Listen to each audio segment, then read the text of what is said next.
गुरुजी, मेरा सवाल यह है कि जिनकी अकाल मृत्यु या एक्सीडेंट में मृत्यु होती है, क्या उनकी आत्मा को शांति प्रदान होती है या नहीं? क्या वो ऊर्ध्वगामी को प्राप्त होंगे? नहीं, इसमें ये देखना है कि अब जैसे बड़े बड़े संतों के भी एक्सीडेंट में मृत्यु हुई है, हमने देखा है।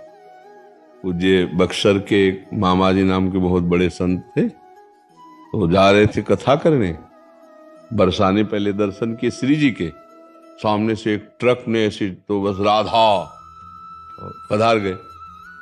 तो अब इनकी कोई आत्मा को अशांति थोड़ी है, तो भगवान के पार्षद है, भगवान में गए, समझ गए। अब जो पापाचरण कर रहा है तो शरीर छूटने के बाद उसको वैसी गति मिलेगी। खास बात मृत्यु कैसे हुई इससे मतलब नहीं है, खास बात है उसने जीवन कैसा व्यतीत किया, इससे है। मृत्यु की घटना से किसी के जीवन का फाइनल नहीं किया जा सकता। हाँ, अगर मृत्यु के समय राम कृष्ण हरि नारायण कुछ निकल गया, अब फाइनल बदल जाएगा।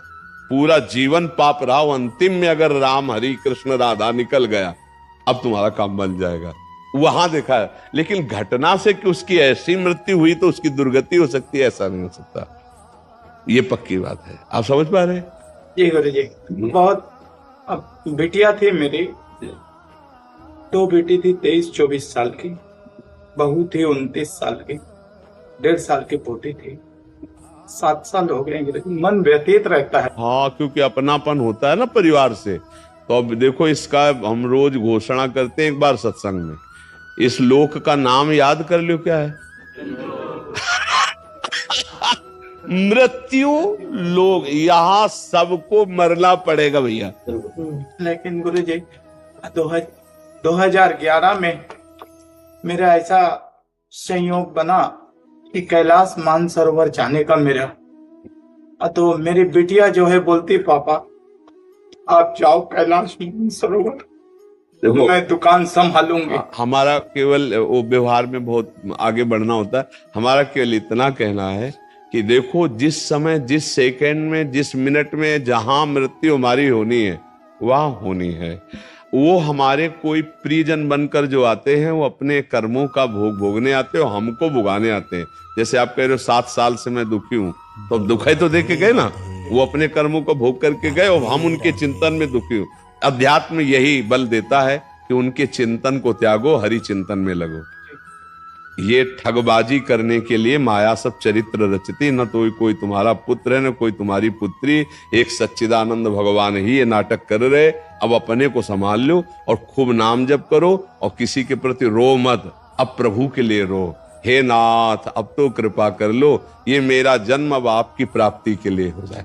हाँ, कोई तुम्हारा नहीं। देखो, हम एक तुमको कथा सुनाते हैं। एक चित्रकेतु नाम के राजा, भागवत में कथा आती है। चित्रकेतु नाम के राजा थे, उनकी बहुत सी रानियां थी और एक भी पुत्र नहीं थे। तो वो बहुत उदास रहते थे। तो देवर्षि नारद जी और अंगिरा जी, भागवत की कथा है, देवर्षि नारद जी अंगिरा जी गए, उनको समझाने ही गए थे कि तुम धर्मात्मा राजा हो, उदास मत हो पुत्र के लिए। तो उन्होंने जाकर के जब समझाने की कोशिश की तो उन्होंने कहा, हमको इस समय ज्ञान नहीं, हमें पुत्र चाहिए। यदि हम पर कृपा करने आए हो तो हमें पुत्र दो। तो उनका पुत्र तो सुख तो तुम्हारे भाग्य में है नहीं, पर तुम हठ कर रहे हो तो मैं तुम्हें पुत्र देता हूं, पर हर्ष और शोक दोनों की प्राप्ति होगी। अब वो ये नहीं समझ पाया कि हर्ष और शोक दोनों की प्राप्ति होगी, पुत्र देता हूं, इस बात पर उनकी बुद्धि टिक गई। बड़ी रानी कृतद्युति नाम था, उनके पुत्र हुआ। अब तो क्या आनंद, चक्रवर्ती राजा थे, हर समय रानी के महल में जाना। तो और जितनी थी रानियां सबको जलन हुई। उन्होंने कहा, बहन जब से कृतद्युति के पुत्र हुआ, राजा हम लोगों की तरफ देखते ही नहीं है। तो बोले, हम लोगों के मिलन में बाधक कौन है? बोले, लड़का ही है। तो बोले, क्या करें? बोले, जहर दे दो। तो धाय मां को अपने पक्ष में मिलाया और जहर चटवा दिया, राजकुमार मर गया।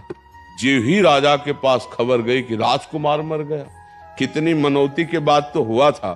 अब वो रोते बिलखते आए, बहुत पैर पकड़ करके माथा बार बार जमीन में पटकने लगे। जब कोई धर्मात्मा दुखी होता है तो उसे संत संग दे दिया जाता है।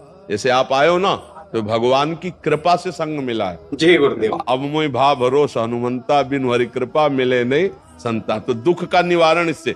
तो अंगिरा जी, देवर्षि नारद जी पुनः आ गए और कहा, राजन, मैं तुम्हें यही बताया था कि हर्ष और शोक की प्राप्ति हुई। हर्ष हुआ, पुत्र हुआ, शोक हुआ क्योंकि तुम्हारे भाग्य में पुत्र सुख नहीं है। तो उनका, हमको उपदेश नहीं, मुझे पुत्र चाहिए। तो उनका, तुम्हारे पुत्र की जीवात्मा को बुला दूं? तो उनका, बुला दो। तो अब देवर्षि नारद जी तो सिद्ध माप आकर्षण किया, तो यमपुरी से जो था वो आ गया जीवात्मा, और आकाश में विराजमान है। देवर्षि नारद जी देख रहे, कहा, देखो बच्चा, तुम्हारे पिताजी कितना रो रहे हैं, तुम इस शरीर में आ जाओ, हम आदेश करते। तो उनका, देवर्षि नारद जी, ये केवल अपने स्वार्थ के लिए रो रहा है, ये कई बार हमारा बेटा बन चुका है, कई बार पत्नी बन चुका है, मैं किसी का बेटा नहीं हूं, मैं अपने कर्म का भोग इसके यहां भोगने आया था, मैं जा रहा हूं। जो ही सुना चित्रकेतु ने, बोले, बेटा बोल रहा है हमारा? बोले, तुम्हारे बेटा की जीवात्मा बोल रही। उनका मोह दूर हो गया और फिर उन्होंने भजन करके भगवान को प्राप्त किया। तो भगवान ने तुम्हें मोह दूर करने के लिए भेजा है, तुम्हारा कोई नहीं है। हाँ, भगवान ने लीला करके आए थे, अब खूब नाम जप करो, मस्त रहो, चिंता मत करो, और तुमको भी जाना है। जय गुरु। ये बात जान लो कि परम धन राधा नाम आधार, राधा राधा राधा, जहां जाओगे चकाचक आनंद रहेगा। अब यही का बैंक बैलेंस किया। ये देश ऐसा है कि कपड़ा तक उतरा लिए जाते हैं, मतलब शरीर कपड़ा है ना आत्मा का, ये भी आग लगा दिया जाता है। अब केवल जीवात्मा पर कर्म को लेके जाता है। कर्म हमारे हमको बहुत दुख देंगे, देख लो। ऐसे ऐसे कर्म कियो, सब लोग बैठे हो, अगर आप ऐसे निर्णय पूछा जाए कि ऐसे कर्म करने वाले को क्या दंड मिलेगा, तो आप क्या उत्तर देंगे? खुद देख लीजिए। जो आप कर्म किए हो और अपने को क्षमा कर दिए हो, वही कर्म आप एकांत में डायरी में लिखो, और फिर सोचो कि अगर मुझे निर्णायक बनाया जाए इन्हीं कर्मों का दंड देने के लिए, तो हम क्या दंड देंगे? वो कर्म सब तुम्हारे सुरक्षित हैं दंड देने के लिए, जिनका तुम्हें दंड नहीं मिला। तो राधा राधा राधा राधा, भगवान को पुकारो तो कह रहे, हम सर्व पापेभ्यो मोक्षयिष्यामि मा शुचा, मैं तुम्हें समस्त पापों से मुक्त कर दूंगा। तो अभी समय है, अभी राधा राधा राधा राधा, कृष्ण कृष्ण हरि हरि, अभी अपना कल्याण कर लो, रो पीटो मत। यहाँ जो जितने समय के लिए आता है उतने समय के बाद चला जाता है, कोई गर्भ से चला जाता है। एक आए थे परिवार के, उनका 6 वर्ष का अकेला लड़का, 6 वर्ष का लड़का हमारा मार दिया भगवान ने। तो उनका, भाई अगर हमारी बात समझ में आवे तो भगवान ने नहीं मारा। वो जीव अपने कर्म से केवल 6 वर्ष के लिए भारत भूमि में मनुष्य रूप में आया, अब वो चला गया। तो आपका भी कर्म है कि अब आप दुख भोग रहे हो उसके वियोग में। ना अगर रोकने की बात होती तो भगवान जी दशरथ जी को मरने नहीं देते। हुआ ना दशरथ जी का मरण, जटायु भगवान के हाथ में ही शरीर छोड़ रहा है कि नहीं छोड़ रहा है? इसे हमारी बात समझो। सुनो भरत भावी प्रबल बिलख कहो मुनिनाथ, हानि लाभ जीवन मरण जस अपजस विद्या। खूब राधा राधा जपो, मस्त रहो और तैयारी करो चलने की। ये रहने वाला देश नहीं है, हर चीज यहाँ की छुड़ा ली जाएगी। दुनिया में लाखों का मेला जुड़ा, हंसा जब जब उड़ा तो इसलिए देखो, समझ जाओ तो फिर रोना क्या, और जब जाग गए तो सोना क्या। अगर ज्ञान में जग गए तो फिर मोह में क्या सोना, अगर समझ गए तो फिर क्या रोला। एक बार मरना है, सबको मरना है, मरने की तैयारी कर लो। जो पहले से तैयार न थे, पछता पछता कर चले गए, जाना पड़ेगा। इसलिए राधा राधा राधा, कब जाना कुछ पता नहीं। पीछे तलवार लिए खड़ी मृत्यु, कब गला काट दे, किस रूप में काट दे, कुछ पता नहीं है। कुछ पता ले, कुछ पता ले। नाच रहे हैं और नाचते नाचते ऐसे हुए और गिरे मर गए। फिल्मी गाना चल रहा है और नाच रहे और मर गए। मुंह का लील नहीं सकते। आ बोला तो फिर आगे धा नहीं बोल पाओगे, जितना बस उतने में रोक दिए जाओगे। सरकारी काम है, सब छीन लिया जाएगा, पहले ये समझ लो। तुम्हारा यहां कुछ नहीं रहेगा। स्त्री पुत्र परिवार मकान दुकान बैंक बैलेंस सब छीन लिया जाएगा, तुम्हारा शरीर छीन लिया जाएगा। तुमको अकेला यहां से जाना होगा। तुम्हारे पास होगा तो तुम्हारे कर्मों की पोटरी होगी, धर्म और अधर्म जो किया है, और इन दोनों पोटरियों को आग लगाना हो तो नाम जप करो, राधा राधा राधा राधा राधा। बढ़िया चकाचक व्यवस्था होगी, मरने में भय नहीं लगेगा और भगवान के समीप जाकर आनंद भोगोगे।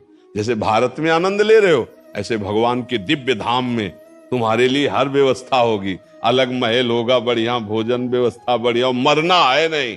ठाकुर जी का भोग मिलता है वहां धाम में, प्रियालाल के साथ खेलने को मिलता है और परम सुख प्राप्त होता है। मरने का भय नहीं, आना जाना नहीं, बुढ़ापा नहीं, खूब मीठा खाओ, शुगर नहीं होगी, हाँ, high blood pressure, low blood pressure नहीं होगा भगवान के धाम में। इसलिए हम सब तैयारी करें भगवान के धाम में जाने की। नाम जप करें, खूब नाम जप से आनंद आएगा। आज से रोना छोड़ दो, बंद कर दिया। हाँ बिल्कुल, नाम जप, हाँ नाम जप करो। हम जो कह रहे हो तुम्हारे को परम मंगल में बात कह रहे हैं, नाम जप करो। इसीलिए संतों के मार्ग में आके मैं हमारी पत्नी को मैं एजी वो जी कहना 7 साल से छोड़ दिया हूँ, हरिओम के नाम से पुकारता हूँ। बहुत बढ़िया। वो आपको क्या कहती है? वो भी हरिओम ही। अच्छा, बोले हरिओम तो बोले हरिओम है, ये बहुत बढ़िया, ये बहुत बढ़िया, नहीं बहुत बढ़िया, नहीं अच्छा ठीक है। अपने यहाँ भी बुलाते राधे तो बोले राधे, ऐसे बात करते ना। श्री हरिवंश तो कहेगा हाँ श्री हरिवंश, अपने भी ऐसे ही बात करना चाहिए, ठीक है।